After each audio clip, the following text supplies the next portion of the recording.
Et quand on est au Havre, on regarde cette ville, on vous fait partager le plaisir que nous avons, entre autres, avec Jean-Sébastien Petit-Demange, à évoquer Bellarmato, comme on Jérôme l'a fait. Bellarmato. Bellarmato en 1541 Quartier. pour les fortifications. Voilà. Et évidemment, Auguste Perret, qui a Mais fait absolument. cette ville remarquable. Parce telle qu'elle est. qu'Auguste Perret a magnifié ce béton armé. Je ne vais pas vous faire l'histoire du béton armé, mais il y a quand même deux, trois choses. En fait, c'est récent, c'est 1817. Le béton, c'est Louis Vicat qui a trouvé le principe d'hydraulicité des ciments. C'est-à-dire qu'en fait, d'hydraulicité des chaux, et ce qui fait que la chaux se solidifie au contact de l'eau une fois qu'elle s'évapore. C'est quelque chose qui était très difficile. On l'a cherché pendant pratiquement un siècle et demi.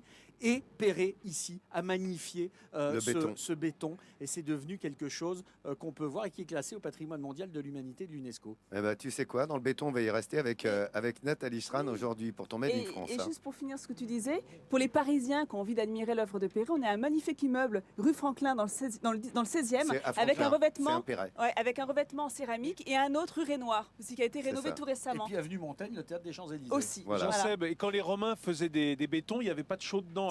C'était du mortier. Ah, c'était un mortier, voilà. Comme les facteurs cheval. Et le mortier remonte à Ils l'Égypte. n'étaient pas forts, ces Romains. Quand même. Ils étaient pas... Et notre ami Et donc, on Christophe va Guillaumard rester nous rappelle qu'il y a le dans- Conseil économique et social également. Aussi. Alors on reste dans Bien, le béton. bien, monsieur Christophe Guillaumard. Alors Donc le on va béton. rester dans le béton. Je vais vous présenter un artiste qui perpétue l'œuvre d'Auguste Perret en fabriquant du mobilier en béton, un mobilier sobre et qui dure. Et on l'a rencontré dans son atelier, on le voit travailler et ses créations, on les retrouve dans le paysage havrais. C'est parti. Ça va aller mieux. Oui. Depuis presque 70 ans, le Havre entretient une relation passionnée avec le béton. Ce matériau a été utilisé par l'illustre architecte Auguste Perret pour reconstruire le centre-ville à la sortie de la Seconde Guerre mondiale.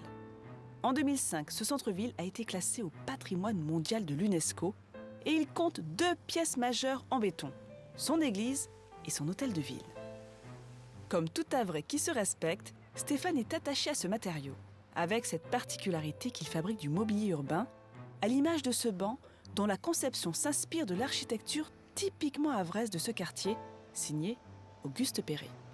Là, on est dans le quartier Perret, là.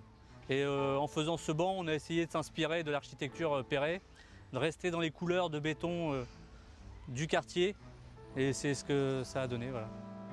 Le résultat est là, un banc finement taillé en aile d'avion, à la police et au squelette robuste. Pour savoir comment se fabrique du mobilier en béton, on retrouve Stéphane dans la banlieue havraise. Il est sur le point de polir une table réalisée pour un particulier. Le béton se travaille de plusieurs manières. On peut le laisser lisse, comme ça, aspect brut, ou le polir pour avoir les granulats apparents. Voilà. Et c'est ce dernier aspect que le client a choisi. Pour cela, Stéphane polit une première fois à sec, puis à l'eau, comme pour le marbre.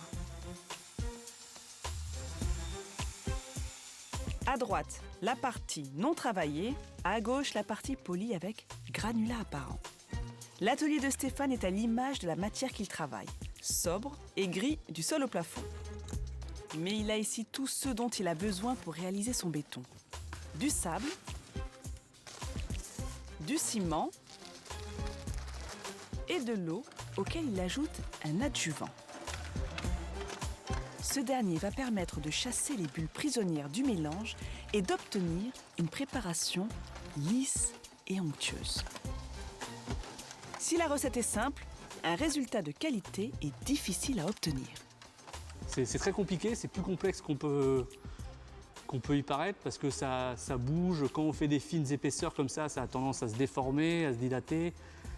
Ça n'a jamais la même couleur, c'est très complexe comme matière. Mais Stéphane possède un vrai savoir-faire qui va lui permettre de faire des objets inattendus comme ce panneau d'adresse très original. Mais pour ce faire, il va devoir couler plus de 200 kg de béton contenu dans cette bassine surélevée à 2,50 m de hauteur. Une fois que le béton est sec à la surface, vient alors le moment du démoulage, une opération très délicate.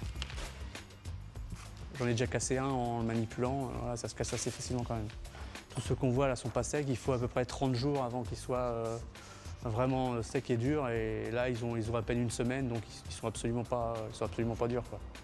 C'est pour ça qu'il faut les manipuler avec délicatesse pour le moment. Voilà. Ces objets, Stéphane les travaille à partir d'un plan dessiné par un architecte. Pour exprimer toute sa créativité, il s'est lancé depuis peu dans un projet fou. Faire de l'art avec du béton. En le coulant sur un autocollant placé au fond d'un moule, voilà ce qu'il obtient. Et après, il faut appliquer la peinture. Moi, je dirais que ça met en tout, ça met une bonne semaine pour faire un tableau. Un tableau comme celui-ci pèse environ 20 kg. Vous pourrez l'installer en intérieur comme en extérieur, à condition d'avoir des attaches aussi solides que du béton. Eh oui, le béton est devenu très tendance et pas qu'au Havre.